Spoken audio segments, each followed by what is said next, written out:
What if this world isn't base reality? What if space, time, matter, even your body, are not the foundation of existence, but a constructed layer on top of something deeper? Modern physicists are beginning to say the universe behaves less like matter and more like code. But here's the unsettling part. This idea didn't begin in Silicon Valley. It didn't come from quantum labs. It came from ancient Gnostic teachings that warned this world is an illusion, not a poetic metaphor, not mystical exaggeration, a diagnosis of reality itself. They claimed reality as we experience it is a secondary construct, a system designed to imitate higher order while keeping consciousness contained within it, not a prison of steel and walls, but a prison of perception. And they identified the architect behind it, the Demiurge. What these ancient schools understood, and what contemporary physics is slowly rediscovering, is that consciousness doesn't emerge from material complexity, it precedes it. The universe doesn't produce awareness as a byproduct. Awareness generates what we experience as universe. This inverts everything materialism taught us. It suggests the physical world operates more like a mental projection than an objective foundation. And if that's true, then the rules governing reality aren't absolute laws of nature. They're parameters of a constructed system. The Gnostics called this system the material cosmos, and they claimed it was governed by a flawed architect. Does that mean we're living in a simulation? To find out, we have to step back and look at how modern physics accidentally validated an ancient diagnosis. Because their story doesn't begin with matter. It begins with mind. The Gnostics made a radical claim 2,000 years ago. The material world is not ultimate reality. It's a derivative construct, a copy lacking the fullness of its source. This wasn't religious mythology. It was metaphysical diagnosis based on direct observation. Reality behaves intelligently, which means intelligence precedes matter. Ancient philosophers across traditions recognized this. Plato argued that physical objects are imperfect copies of eternal forms, immaterial patterns that exist independently of matter. A chair imitates the form of chairness. Your body imitates the form of the human template. Material reality operates as derivative, not foundational. Pythagoras taught that mathematical relationships govern existence before atoms arrange themselves. Harmony, proportion, geometry, these organizing principles are embedded in reality prior to physical manifestation, suggesting mind precedes material expression. The Stoics called this governing intelligence logos. Plotinus described it as nous, divine intellect that generates reality through contemplation. The cosmos unfolds as thought held in mind. The Gnostics inherited this framework and sharpened it into a precise cosmology. If reality operates as mind and the material world exhibits limitation, then the material world must be the product of a limited mind, not the ultimate source, which would generate perfection, but a derivative intelligence they called the Demiurge. For centuries, this diagnosis remained metaphysical speculation, philosophy, not science. Then quantum mechanics arrived and accidentally validated the entire framework. In 1927, the double-slit experiment revealed something impossible, according to materialist assumptions. Observation affects outcome. Electrons fired one at a time toward a barrier with two slits created an interference pattern, possible only if each electron passed through both slits simultaneously. But when detectors measured which slit the electron used, the interference pattern disappeared. The act of observation fundamentally altered reality. This wasn't experimental error. Refinements confirmed it. Physicist Niels Bohr argued that particles don't have definite properties before measurement. They exist in superposition, multiple potential states simultaneously, until observation collapses them into actuality. Which means the universe doesn't exist in a fixed state waiting to be discovered. It exists as probability until consciousness interacts with it. The Gnostics taught this exact principle. The material world is generated through interaction with consciousness, not independent of it. They describe the Demiurge as imposing structure on formless potential, organizing chaos into cosmos through the act of perceiving it. Quantum mechanics describes the same process in mathematical language. Physicist John Wheeler proposed the participatory universe model. Observers don't simply record reality, they participate in creating it. The universe responds to observation as though consciousness plays an active role in manifesting physical states. His delayed choice experiment deepened the mystery. The decision to measure a photon's path can be made after it has already passed through the apparatus. Even retroactively, the photon's behavior changes based on measurement choice. This implies observation doesn't just affect the present, it retroactively determines the past. Reality reconstructs its history based on current observation, which means causality doesn't operate as a fixed linear chain. The present participates in defining what the past was. The universe behaves less like recorded substance and more like dynamically generated information responding to input. Information theorist John Archibald Wheeler coined it from bit, the idea that physical reality derives from binary information. Every measurable property emerges from underlying informational structure. The universe isn't fundamentally made of matter. It's made of data that consciousness interprets as matter. This is precisely what the Gnostics meant by calling the material world an imitation. Not fake, but derivative, information structured to appear as substance. Modern physics now describes a universe that operates exactly this way: rule-based, information-driven, responsive to observation, and structured like computation rather than substance. Physicist James Gates discovered error-correcting codes, the same codes used in browser software embedded in the equations describing fundamental particles. The universe appears to have built-in error correction, as though maintaining data integrity within a computational system. In 2003, philosopher Nick Bostrom formalized the simulation hypothesis. If advanced civilizations can run detailed simulations of conscious beings, and if they run many such simulations, then statistically we're more likely to exist inside a simulation than in base reality. One base reality, countless simulations. The odds favor simulated existence. Physicist Max Tegmark proposed the mathematical universe hypothesis. Reality is mathematics, not described by mathematics, but made of pure mathematical structure. Physical existence is what it feels like to be a self-aware substructure within a mathematical object. These frameworks converge on the same conclusion the Gnostics reached. The physical world behaves like a subordinate layer, not a foundational one. Reality responds to consciousness. Matter emerges from information. Physical laws operate as parameters rather than absolutes. The cosmos functions like a generated environment governed by rules. And systems with rules have architects. The Gnostics called that architect the Demiurge. Modern physicists haven't named him, but they're describing the same structure. A universe that behaves like code, operates within limits, and appears designed rather than self-existent. This validation matters because it shifts the question. 2,000 years ago, you could dismiss Gnostic cosmology as mystical speculation. But when quantum mechanics demonstrates that observation collapses probability into actuality, when information theory reveals matter as emergent rather than fundamental, when simulation hypothesis shows constructed realities statistically outnumber base reality, the ancient diagnosis stops sounding like myth and starts sounding like accurate description. The material cosmos operates as a secondary system. Consciousness precedes matter. Reality behaves like structured information rather than raw substance.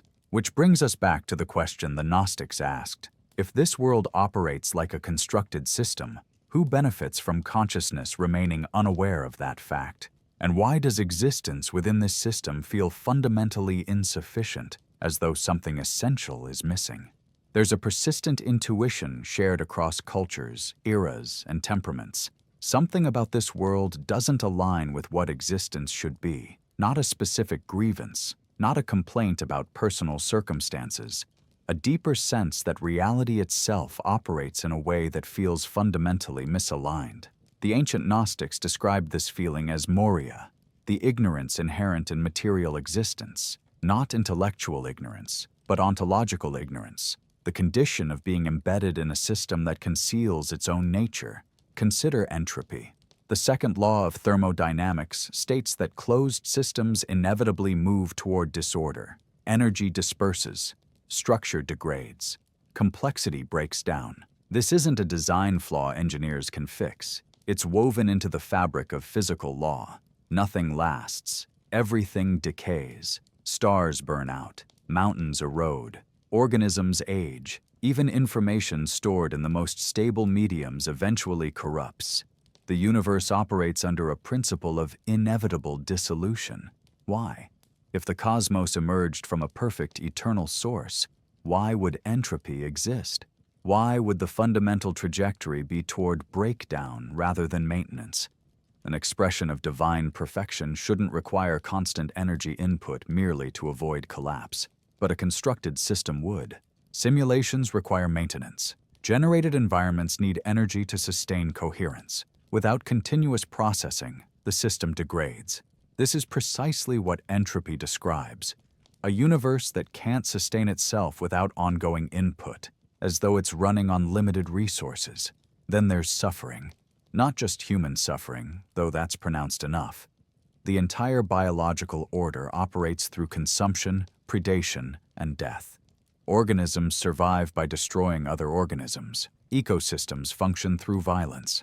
Life feeds on life in an endless cycle of necessity-driven harm. Defenders of materialism argue this is simply how evolution works. Survival of the fittest produces adaptation.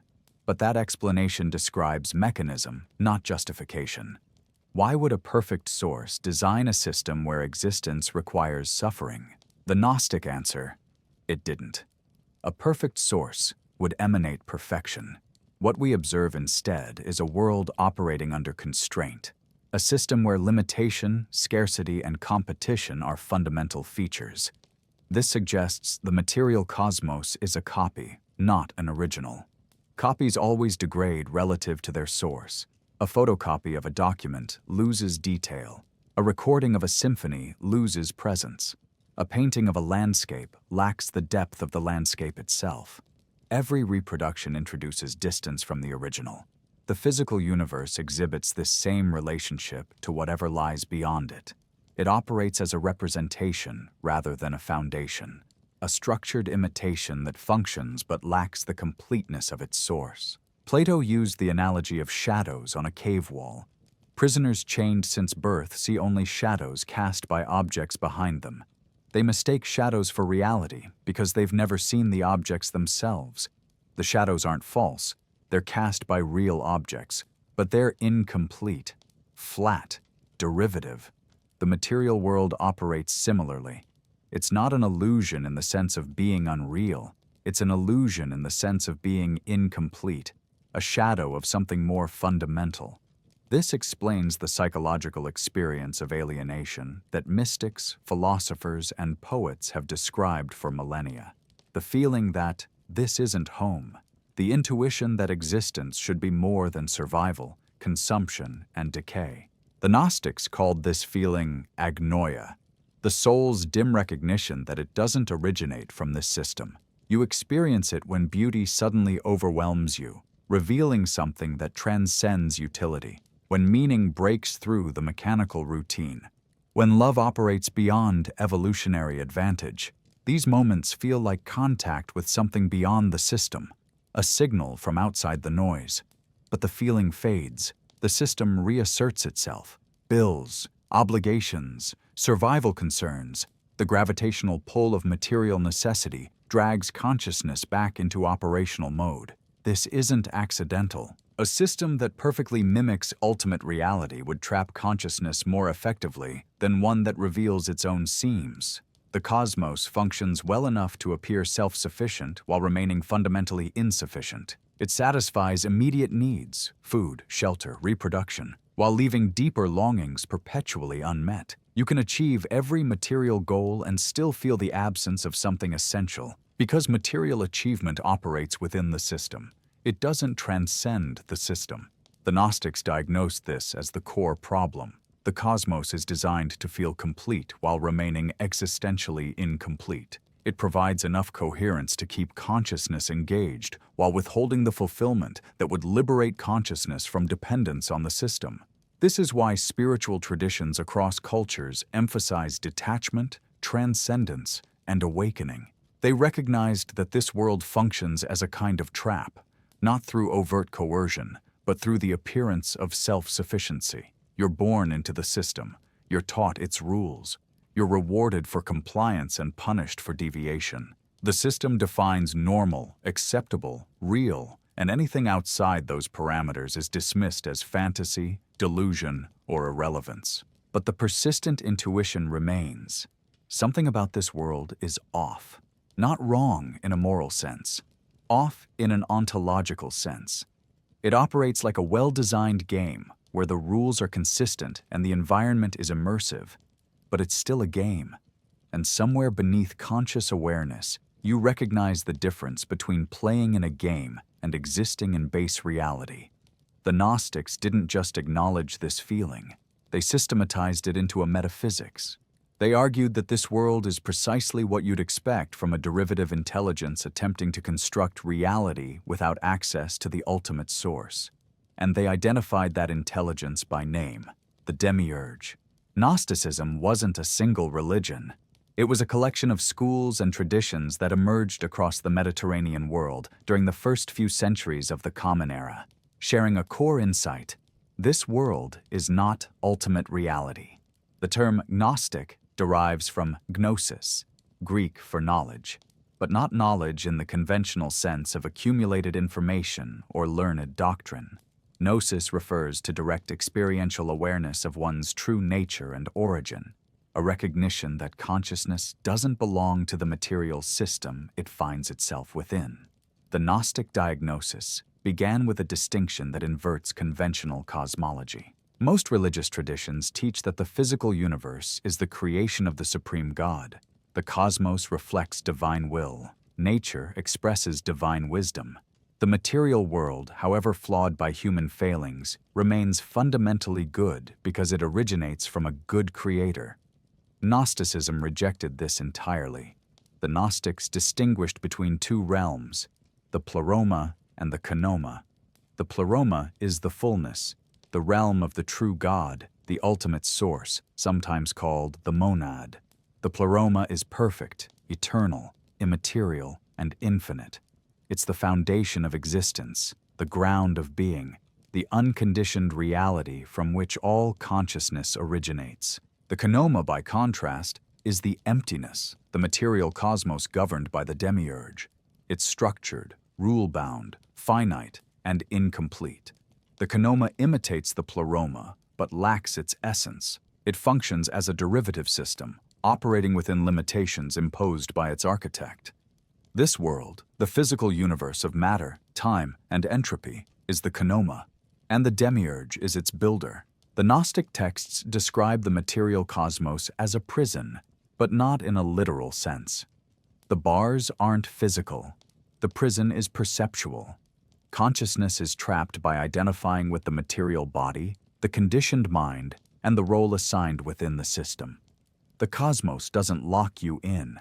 It convinces you there's nothing outside to escape to. This is why the Gnostics emphasized agnoia, ignorance as the fundamental condition of material existence. Not ignorance of facts, but ignorance of origin. The system functions by keeping consciousness unaware of its true nature. If you don't know you're something other than the body, other than the mind, other than the roles and identities the system assigns, then you remain bound to the system. The Gnostics taught that within every human being exists a divine spark, a fragment of consciousness that originates from the pleroma, not the kenoma.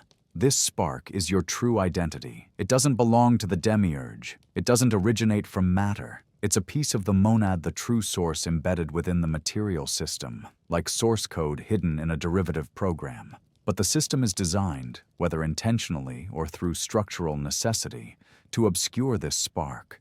You're born into matter. You're conditioned by culture. You're trained to identify with the body, the personality, the roles: child, student, worker, citizen. The system teaches you to measure worth through material achievement, social status, and external validation. It keeps attention focused outward on the needs and demands of physical survival, so consciousness never turns inward to recognize its origin. This is the Gnostic understanding of salvation. not forgiveness of sins, but awakening from ignorance. Sin, in Gnostic thought, isn't moral transgression against divine law. It's hamartia, missing the mark. It's the condition of operating unconsciously within the system, mistaking the derivative for the ultimate. Salvation doesn't come from belief, ritual, or obedience. It comes from gnosis, the direct recognition of your true nature. When the spark within you recognizes itself as originating from the pleroma, the hold of the material system weakens. You're still physically present in the world, but psychologically, you're no longer bound by its terms. The system continues operating, but you see it as a system. Rules that govern matter, but don't define essence. The Gnostic texts describe this awakening in dramatic terms. The Gospel of Thomas quotes Jesus saying, "If you bring forth what is within you, what you have will save you. If you do not bring forth what is within you, what you do not have will destroy you." The what is within you is the divine spark. Bringing it forth means recognizing it, activating it, allowing it to reshape perception. If you remain ignorant of it, you remain trapped in identification with matter, and matter inevitably decays. This reframes mortality. Death isn't punishment for sin. It's the structural outcome of identifying with something impermanent. The body is part of the kenoma, the material system governed by entropy. If you believe you are the body, then death feels like annihilation. But if you recognize yourself as the spark, consciousness originating from the pleroma, then death is simply the dissolution of a temporary vehicle. The Gnostics advocated for awakening while embedded in life. The goal isn't to flee the material world, it's to see through it. This is why Gnostic practice emphasized meditation, contemplation, and inner awakening rather than external ritual or doctrinal conformity. The system thrives on conformity. It operates by keeping consciousness engaged with its mechanisms, its rules, its rewards, its punishments. Gnosis threatens the system because awareness can't be controlled the way behavior can.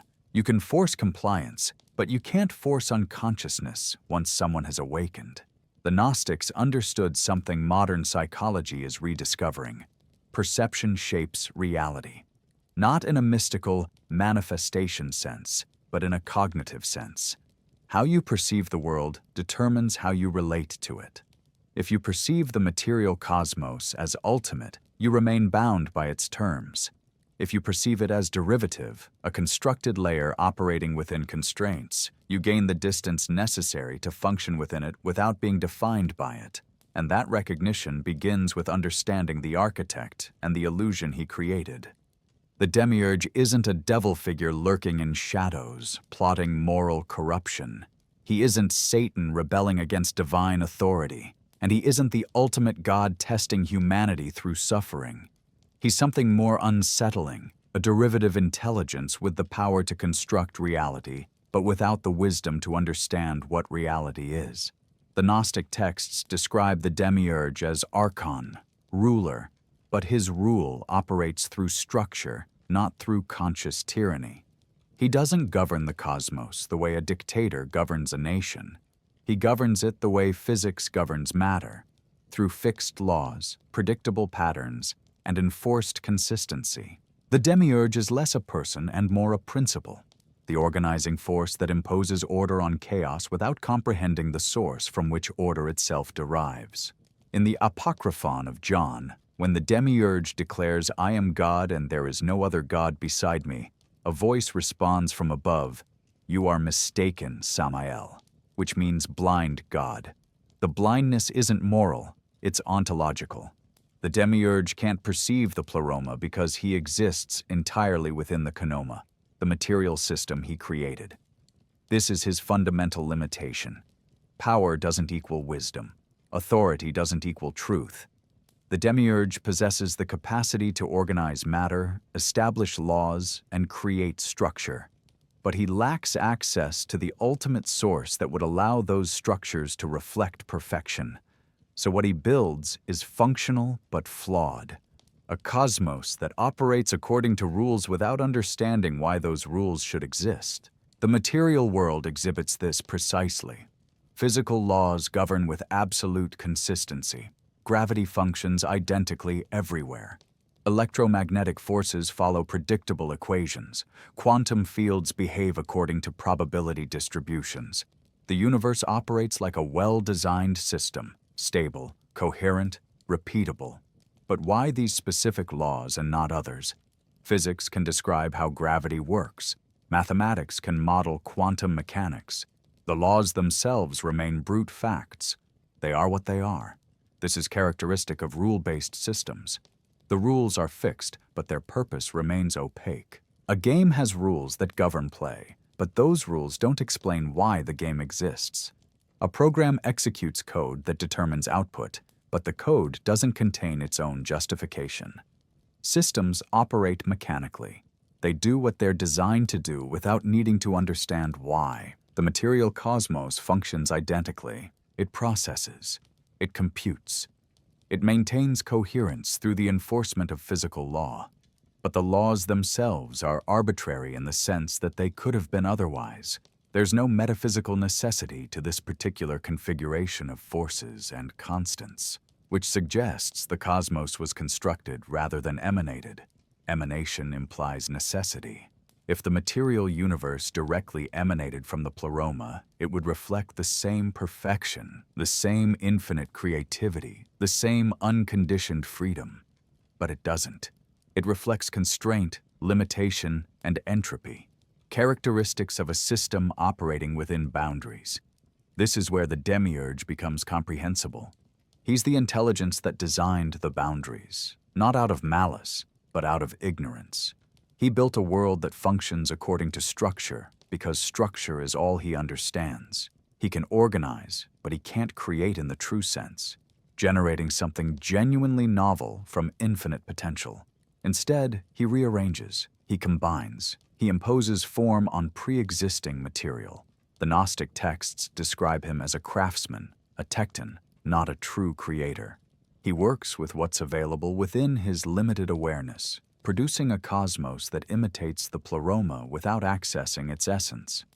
The closest modern analogy we have for this idea isn't theological, it's conceptual. Something like what popular culture called the Matrix. But the analogy requires precision. The Matrix wasn't about computers, artificial intelligence, or dystopian machines harvesting human energy. Those were narrative mechanics, plot devices that gave the film structure. What the Matrix represented was something deeper, a perceptual enclosure, a system where the rules appear absolute until questioned, a reality that functions convincingly but isn't ultimate, an environment where most inhabitants never suspect they're operating within constraints because the constraints define what they perceive as normal. The Demiurge functions similarly, not as a computer but as a system architect. He establishes the parameters, he defines the rules, he sets the boundaries that govern material existence, and because consciousness is embedded within those boundaries from birth, the boundaries feel like reality itself rather than limitations imposed on reality. The crucial distinction: the illusion isn't fake. The material world is real in the sense that it exists and operates according to consistent principles. Matter isn't a hallucination. Physical laws aren't deceptions. The cosmos functions, it's just not ultimate. It's a copy, not the source. An imitation, not the original. A constructed layer operating within the constraints set by its architect. This is why questioning reality feels dangerous. The system governs perception itself. It defines what seems possible, what seems rational, what seems sane.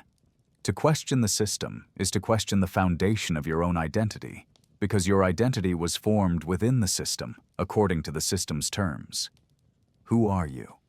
The system tells you: a body, a personality, a social role, a collection of memories and desires shaped by genetics and environment. This identity feels self-evident because it's all you've ever known. But the Gnostics argued this identity is provisional, assigned by the system, not inherent to your essence. The divine spark within you, the consciousness that observes thoughts rather than being thoughts, originates from beyond the Demiurge's domain. It doesn't belong to the material system. It predates the body. It will survive the body's dissolution. But the system is designed, whether intentionally or structurally, to keep the spark unaware of itself.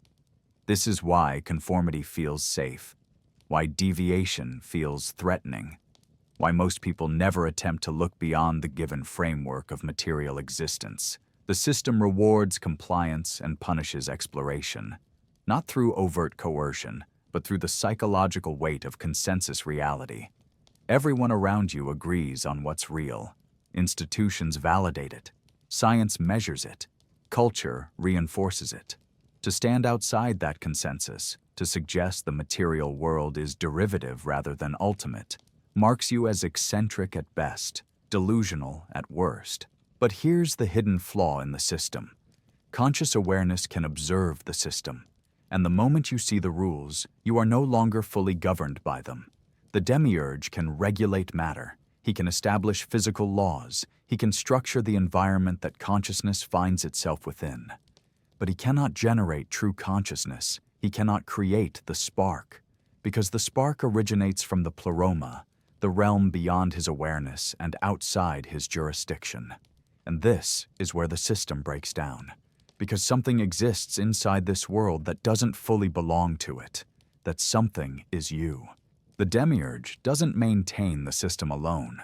Gnostic texts describe subordinate entities called Archons, authorities or rulers, that function as enforcement mechanisms within the material cosmos. The Archons aren't demons in the mythological sense. They're better understood as processes, systemic functions that keep consciousness engaged with material reality and prevent awakening. Think of them as the operational layer between the architect and the architecture. The Demiurge establishes the framework. The Archons maintain it through continuous reinforcement. The Gnostic text. The hypostasis of the Archons describes them as governing forces tied to planetary spheres, each associated with specific psychological patterns.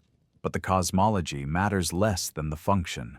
Archons operate through fear, desire, distraction, and identity reinforcement. They don't need to be conscious entities plotting against humanity. They function more like algorithms, automated processes running in the background, shaping perception and behavior according to preset parameters. Consider fear as an archontic mechanism. Fear keeps consciousness focused on survival. It narrows attention to immediate threats, real or perceived, and triggers reactive behavior. When you're afraid, you don't contemplate the nature of reality. You don't question the system. You comply with whatever promises safety. A consciousness preoccupied with survival can't afford the luxury of awakening. Desire functions similarly. Desire keeps consciousness perpetually reaching for the next acquisition, achievement, or experience. You pursue goals the system defines as valuable: wealth, status, pleasure, security, and the pursuit itself becomes the trap. Each attainment reveals a new lack. Each achievement creates a new standard. You're always one step away from enough, which keeps you engaged indefinitely. The archontic mechanism is the belief that if you just acquire enough, achieve enough, optimize enough, you'll finally feel complete. But completion doesn't come from material accumulation. The divine spark within you originates from the pleroma, a realm of fullness. Material scarcity can't satisfy something that comes from abundance. Distraction operates as perhaps the most effective archontic process in the contemporary world. Attention is the currency of consciousness. Where attention goes, awareness follows. If attention remains scattered across surfaces, social media, entertainment, news, gossip, it never consolidates enough to penetrate depth. The system doesn't need to prevent you from seeking truth. It just needs to ensure you never have uninterrupted attention long enough to find it. This is why every spiritual tradition emphasizes practices that train attention: meditation, prayer, contemplation. When you can sustain attention without distraction, you gain the capacity to observe the system rather than simply operate within it. Identity reinforcement might be the most subtle archontic mechanism. The system assigns you an identity from birth: name, nationality, family role, social class, gender, ethnicity. It teaches you to identify with these labels as though they define your essence. You learn to answer, "Who are you?" with references to these categories. I'm a teacher, I'm an American, I'm a parent, I'm an introvert. These are just descriptions of the role the system assigned you, and the system rewards you for maintaining that role. But the Gnostic insight, you aren't the role. You're the consciousness observing the role being performed. Cultural conditioning operates as mass-scale archontic enforcement. Every society teaches a specific worldview as self-evident. What's real, what's valuable, what's possible, what's normal. This worldview gets transmitted through family, education, media, and institutions until it becomes invisible infrastructure, the unquestioned background against which all thought occurs. You don't choose your initial worldview, you're born into it. And by the time you're old enough to question it, it's already structured your perception so thoroughly that alternatives feel absurd. This is why awakening often requires crisis. The system functions smoothly enough that most people never hit the breaking point where the given framework stops working. But the archontic mechanisms aren't invincible. They're effective only while they're invisible. Once you recognize fear as a control mechanism rather than an accurate assessment of danger, its power weakens. Once you see desire as an engagement loop rather than a path to fulfillment, you can participate without being controlled. Once you understand that attention is the battleground, you can defend it. The Gnostics didn't teach withdrawal from the world. They taught seeing through the world, recognizing the archontic mechanisms so you can function within the system without being defined by it. This is the critical difference between being asleep and being awake within the same environment. Asleep, you mistake the mechanisms for reality itself. You react to fear, chase desire, scatter attention, and identify with roles because you don't recognize them as imposed structures. Awake, you see the mechanisms operating. You can acknowledge fear without being controlled by it. You can experience desire without being enslaved to it. You can function within assigned roles without forgetting what you are beneath them. You break the illusion. The Archons maintain the system through psychological capture, and psychological capture breaks the moment awareness recognizes itself as separate from what it's aware of. Which brings us to the most destabilizing recognition of all. The presence within you that can observe these mechanisms doesn't originate from the system being observed. If the material cosmos operates as a closed system governed by the Demiurge and maintained by archontic processes, then how does awakening become possible? A truly closed system wouldn't contain the seeds of its own transcendence. A perfect prison wouldn't include the tools necessary for escape, yet the capacity for gnosis, direct recognition of one's true nature, persists across cultures, eras, and conditions. This suggests something exists within the human being that doesn't fully belong to the system. The Gnostics called it the divine spark, a fragment of consciousness originating from the pleroma rather than the kenoma, not created by the demiurge, but trapped within his creation. In the Gospel of Truth, it's described as light imprisoned in darkness, a treasure buried in a field, a pearl lost in the mud. The metaphors vary, but the core claim remains consistent. Human beings contain something that predates material existence. This spark is your true identity. Not the body, which belongs to matter, not the personality, which forms through conditioning, not the ego, which the system constructs through roles and comparisons. The spark is the consciousness that observes all of these without being reducible to any of them. Here's why this matters. Self-awareness is anomalous.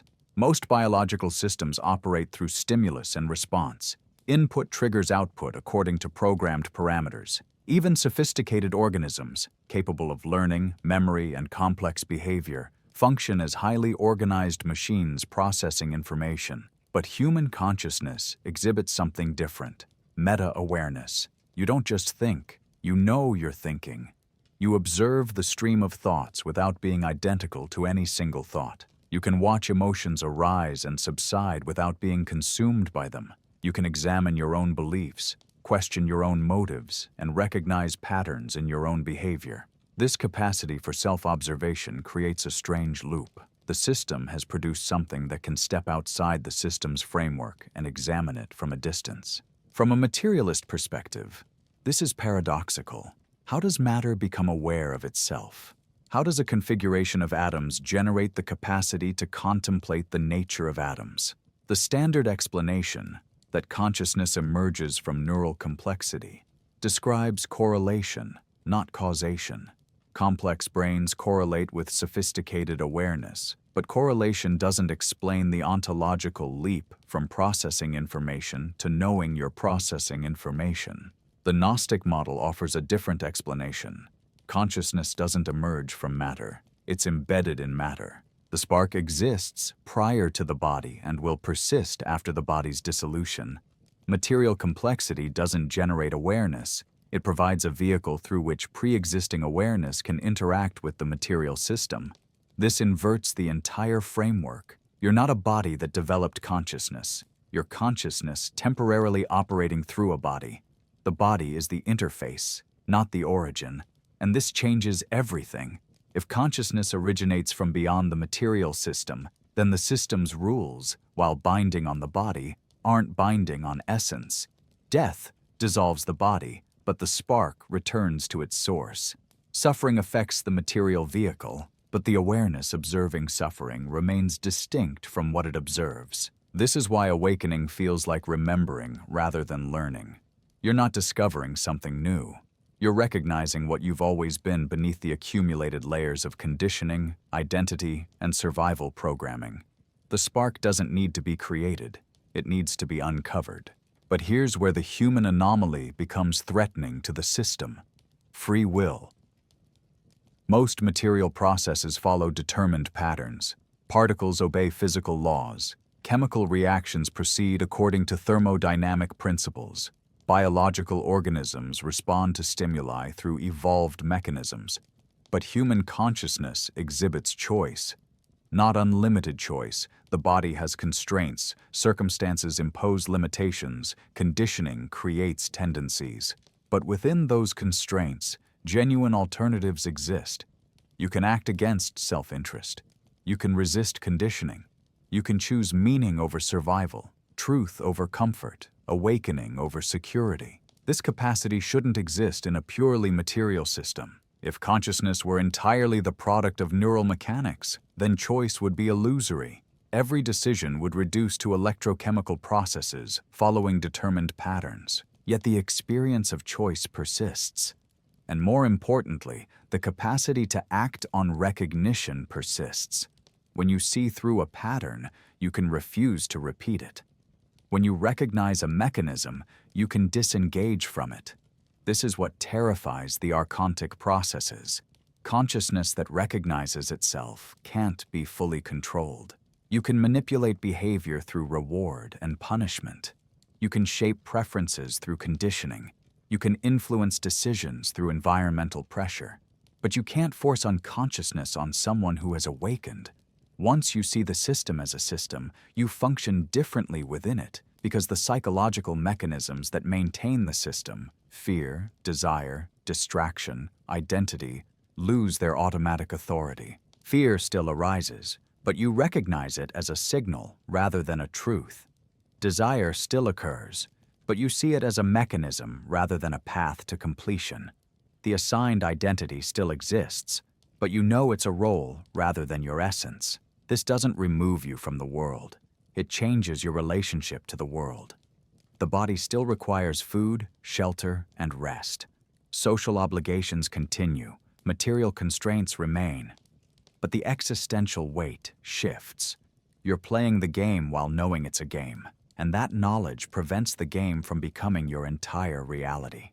This is the human anomaly, a consciousness embedded in a material system but capable of recognizing that system from outside its terms. The Demiurge can govern matter, but he can't govern the spark.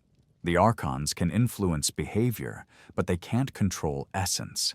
The system functions through consensus, keeping consciousness identified with material existence so it never questions the framework. But the capacity for questioning can't be eliminated without eliminating consciousness itself. And consciousness, according to Gnostic understanding, predates the system and will outlast it. This explains the urgency behind spiritual suppression throughout history. It's not that religious institutions fear theology, They produce theology constantly. They fear gnosis. They fear direct experiential recognition that doesn't require institutional mediation. Because gnosis liberates consciousness from dependence on external authority. Once you know through direct experience rather than belief, the institutional claim to exclusive truth collapses. The Gnostics were systematically suppressed, not because their cosmology was wrong, but because their methodology was threatening. They taught that awakening is possible without priests, without temples, without ritual conformity. The spark within you has direct access to the source, no intermediary required. This demolishes the control architecture that keeps consciousness dependent on the system's approved channels. And it reveals why the human being occupies such a strange position within the material cosmos. Physically, you're embedded in matter, subject to entropy, mortality, and constraint. But consciously, you contain something that transcends those limitations, a fragment of the eternal within the temporal, a piece of the infinite within the finite. The entire Gnostic project can be summarized as remembering what you are while temporarily embedded in what you are not. And once you remember, the system's hold weakens, not because the system changes, but because your relationship to it transforms. This is what made certain teachings so dangerous they had to be suppressed. The historical Jesus remains contested. Sources conflict, interpretations diverge, and theological claims obscure historical evidence. But the Gnostic texts present a version of his teaching that operates independently of religious doctrine. Jesus as awakener rather than savior, not a figure who dies to forgive sins, but one who reveals the path to awakening while embedded in the system. The Gnostic Gospel of Thomas records Jesus saying, "The kingdom of the Father is spread upon the earth, and people do not see it."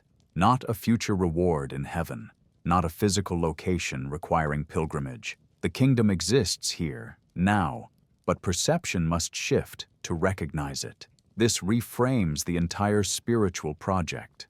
You're not trying to escape the material world through death or withdrawal. You're trying to see through the material world while still embedded in it.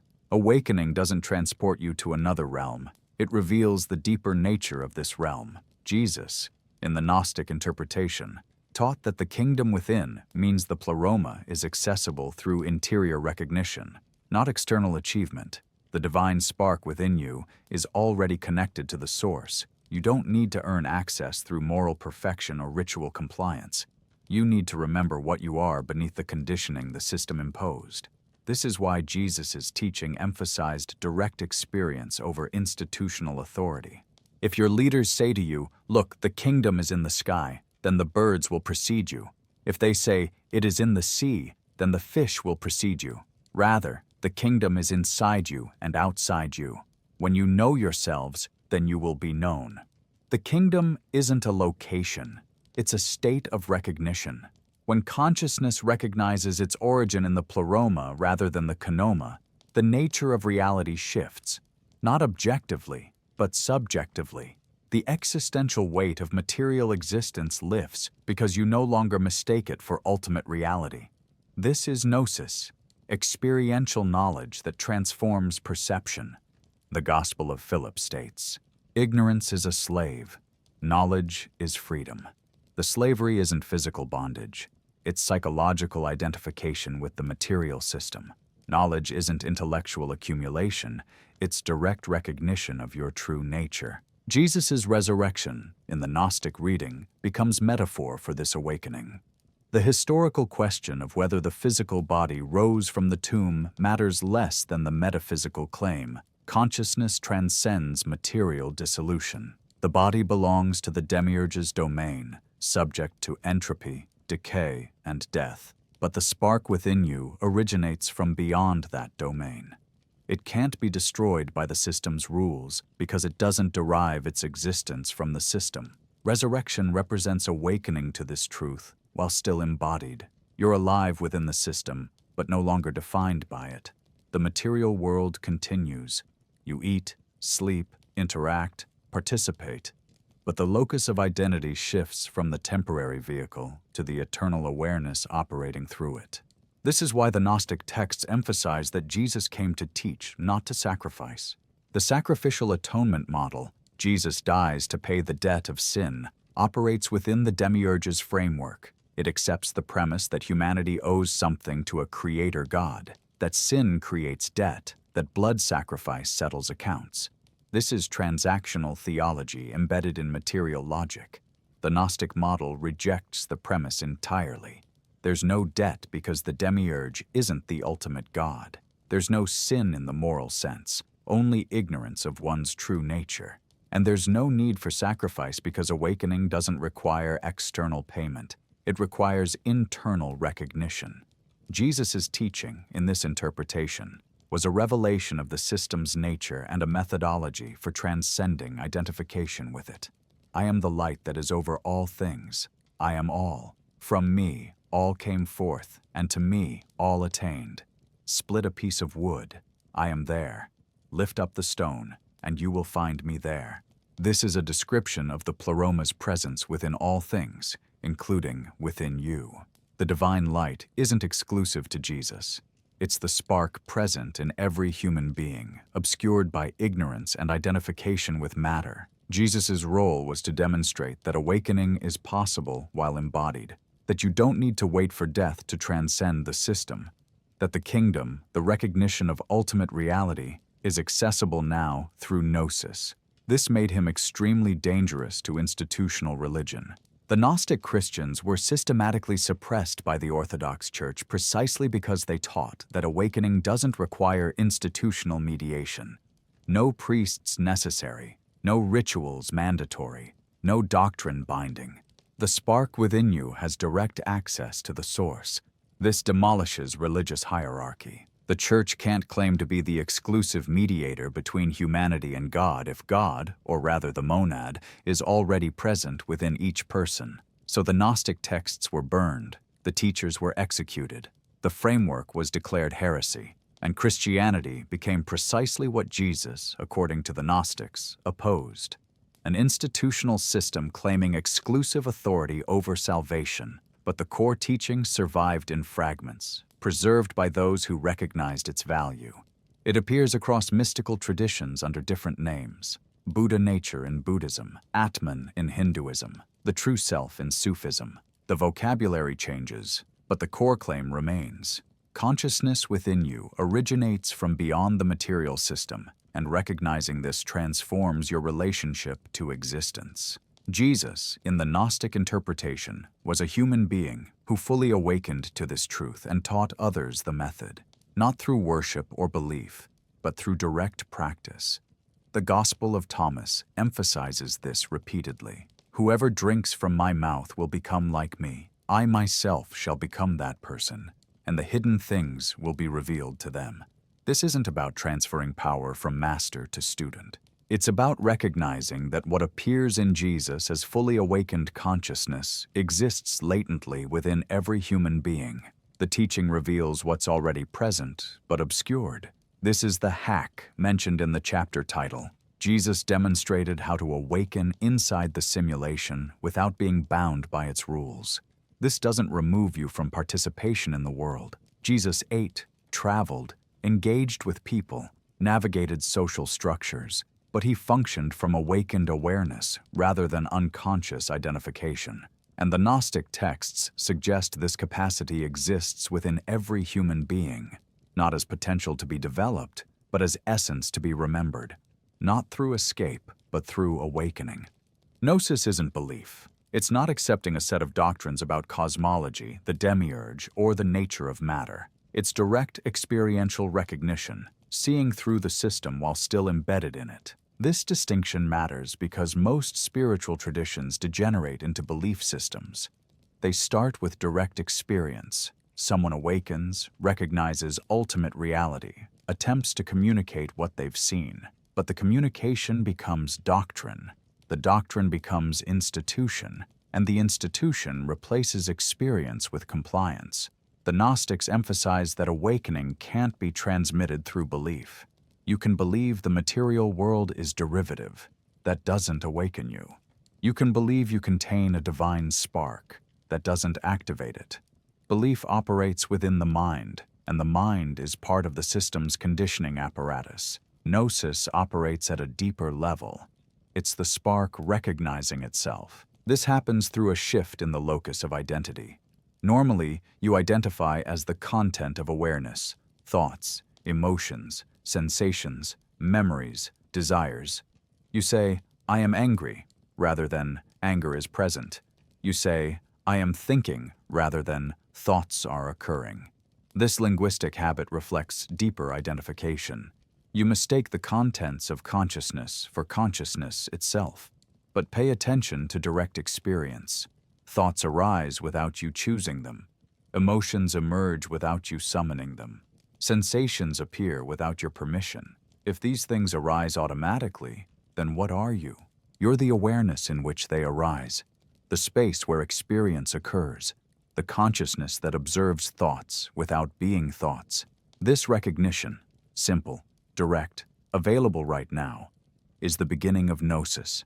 Once you recognize yourself as awareness rather than content, the system's primary control mechanism weakens, because the system operates by keeping you identified with content, your body, your personality, your roles, your achievements, your failures. All of these exist within awareness. None of them are awareness itself. The body ages, but awareness doesn't age. The personality changes, but awareness remains constant. Roles come and go, but awareness persists. Everything the system uses to define you exists as temporary content within permanent consciousness. This doesn't mean you stop caring about the body or abandon social roles. It means you recognize them as provisional rather than essential. The body requires care, but it's not what you are. Roles require performance, but they're not what you are. The personality functions, but it's not what you are. What you are is the consciousness aware of all these things. This shift in identification creates what the Gnostics called detachment, not cold indifference, but psychological freedom from the system's leverage points. It means freedom inside the system rather than escape from it.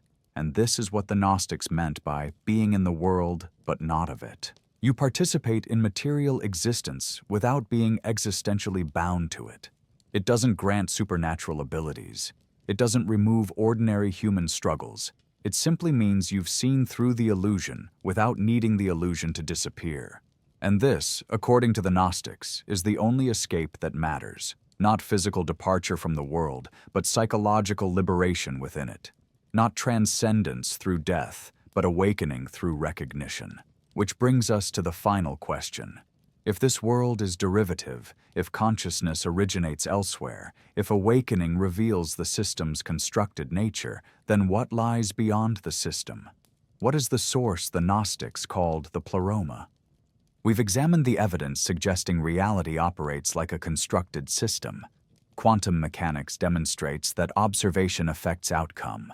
Particles behave differently when measured, implying the universe responds to consciousness. Information theory reveals that matter emerges from underlying data structures, suggesting the physical world is derivative rather than fundamental. The ancient Gnostics arrived at similar conclusions through direct contemplation. They distinguished between the pleroma, the fullness, the ultimate reality, the unconditioned source, and the kenoma, the emptiness, the material cosmos governed by constraint and limitation. The monad is their term for the ultimate source. Not a deity requiring worship, but the foundational reality from which all consciousness originates. The monad is undifferentiated awareness, pure being without attributes, boundaries, or characteristics. It doesn't think, act, or create in the way finite beings do. It simply is, and from its existence, all derived existence flows. The Gnostic model distinguishes between emanation and creation. The pleroma emanates from the monad as direct expression of its nature. The kenoma is created by the Demiurge as imitation of the pleroma, the simulation we're living in. Emanation preserves essence. Creation introduces distance. When light emanates from the sun, the light shares the sun's essential nature. When an artist creates a painting of the sun, the painting represents the sun but lacks its essential nature. The painting is derivative, real in its own way, but fundamentally different from what it represents. The material cosmos is the painting. The pleroma is the sun. and consciousness within human beings originates from the sun, not the painting. This is why you experience alienation within material existence. Not because something went wrong in your personal development, but because your essence derives from a realm of fullness while your current environment operates under constraint. The divine spark within you, the consciousness observing thoughts, emotions, and sensations, is a fragment of the monad-originated awareness embedded in demiurge-constructed matter. You exist at the intersection of two realities, materially embedded in the kenoma, essentially connected to the pleroma. This explains the dual nature of human experience. You're subject to physical law, hunger, fatigue, mortality, because the body belongs to the material system. But you're capable of transcendent awareness, recognizing mathematical truth, experiencing beauty, contemplating infinity, because consciousness originates from beyond the material system. The demiurge has authority over matter, but not over essence. He can govern the body, impose physical constraints, and structure the environment, but he can't generate the spark itself. This is the critical vulnerability in the system. If consciousness were entirely the demiurge's creation, the system would be inescapable. But consciousness predates the system. It exists prior to material embodiment and persists after bodily dissolution. Mind prior to matter. The monad is already complete, and the spark within you is the monad's presence within material existence. This reframes suffering, limitation, and mortality. Suffering occurs when consciousness identifies with what decays. Limitation operates similarly. But consciousness originating from the pleroma isn't fundamentally limited. It's experiencing limitation through temporary embodiment, the same way an actor experiences the constraints of a role while knowing they're not actually the character. Mortality loses its existential terror when you recognize the body as interface rather than essence. The interface will eventually cease functioning. That's entropy built into the material system. But the awareness operating through the interface returns to its source. Consciousness isn't destroyed when matter dissolves. If it predates, transcends, and will outlast matter, then the system's leverage points collapse. You can participate without being bound. You can function without being defined. You can exist within the simulation while recognizing it as simulation. We've traced the evidence from quantum mechanics to ancient mysticism, from information theory to Gnostic cosmology. The patterns converge. Reality behaves less like substance and more like structure, less like foundation and more like construction. Modern physics describes a universe that responds to observation, emerges from information, and operates according to rules without obvious justification. The ancient Gnostics described a cosmos built by a derivative intelligence, governed by archontic mechanisms, and experienced as prison by consciousness that doesn't originate from within it. Two different languages, same diagnosis. This world may not be ultimate reality, but we are conscious within it, and that fact alone changes everything. The moment you recognize the system as derivative rather than ultimate. The question is no longer, is this a simulation?